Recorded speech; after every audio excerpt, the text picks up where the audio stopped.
Problems குறைவு. வரும் முன் காப்போம். ஒரு குழந்தைக்கு ஒரு நாள்ல எவ்வளவு நேரம் ஸ்கிரீன் டைம் இருக்கலாம்? ஸ்கிரீன் டைம்னா என்ன? டிவி, போன், லேப்டாப், ஐபேட் எல்லாம் சேர்த்தது.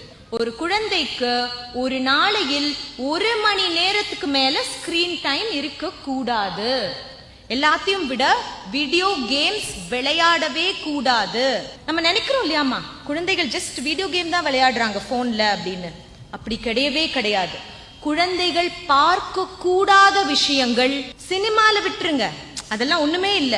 அவங்களோட விளையாட்டு ஆன்லைன் கேம்ஸ்ல நிறைய இருக்கு, நிறைய இருக்கு. நான் பார்த்த ஒரு இன்சிடென்ட் சொல்றேன்.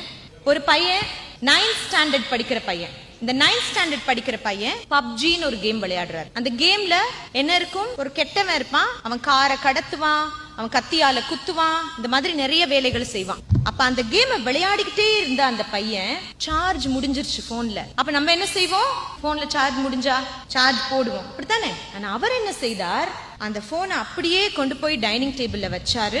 அந்த கேம்ல அவர் ஒரு கத்திய வச்சு எல்லாத்தையும் குத்திட்டு இருந்திருக்காரு. அந்த கேம்ல இருந்து அவரோட மூளை வெளியிலேயே வரல. போனை கொண்டு போய் டைனிங் டேபிள்ல வச்சாரு. டைனிங் டேபிள்ல இருந்த கத்தி எடுத்தாரு. அவங்க அம்மாவை போய் குத்திட்டாரு. அவங்க அம்மா இறந்து போனாங்க. இது கேரளால நடந்த ஒரு இன்சிடென்ட். வீடியோ கேம்ஸ் நம்ம நினைக்கிற மாதிரி கிடையாது. ஒரு கேமுக்கு ஒரு குழந்தையை எந்த இடத்துல ஜெயிக்க விடணும், எந்த இடத்துல தோக்க விடணும், என்ன செய்தால் இந்த கேம் அடிக்ஷனா மாறும்னு இந்த கேமிங் கம்பெனிஸ்க்கு தெரியும். Very large companies, multi-million-dollar companies. காலையில 8 மணிக்கு அந்த குழந்தை விளையாண்டா எப்படி விளையாடுறான், ராத்திரி 8 மணிக்கு விளையாண்டா எப்படி விளையாடுறான், கேமுக்கு தெரியும். இப்ப நீங்க என்னோட செமினார் அட்டென்ட் பண்ணிட்டீங்கல்ல, இப்ப நீங்க வீட்டுக்கு போய் மேடம் சொல்லிட்டா நீ கேம் விளையாடக்கூடாது தம்பி, 1 மணி நேரம் தான் குறைக்கணும் அப்படின்னு சொல்லிட்டீங்கன்னா தம்பி சொல்லுவார், ஓகேமா 5 மணில இருந்து 5:30 மணி வரைக்கும் தான் இனி விளையாடுவேன்னு சொல்லுவார். அந்த 5 மணி to 5:30 மணி தான் விளையாடுறாருங்கிறதையும் அந்த கேம் நோட் பண்ணிட்டே வரும். டெய்லி வேணா 5 மணிக்கு விளையாடுறான், 5:30 மணிக்கு கட் பண்ணிடுறான். சரியா ஒரு 10வது நாள் கரெக்டா 5:25க்கு அவருக்கு ஒரு வெப்பனை கொடுக்கும், அவருக்கு ஒரு ஸ்பெஷல் பவரை கொடுக்கும். அப்ப அவர் என்ன செய்வார்? அம்மா ப்ளீஸ்மா, இந்த பவருக்கு தான் நான் ஆசைப்பட்டேன், ப்ளீஸ் ஒரு 15 மினிட்ஸ் 20 மினிட்ஸ் விளையாடுறேம்மா, ப்ளீஸ். பிள்ளைகளால கவனிக்க முடியல, பிள்ளைகளுக்கு சரியா தூக்கம் வரல, பிஹேவியரல் இஷ்யூஸ், அம்மா அப்பாவை மதிக்கிறது இல்ல, டீச்சர்ஸ் மதிக்கிறது இல்ல.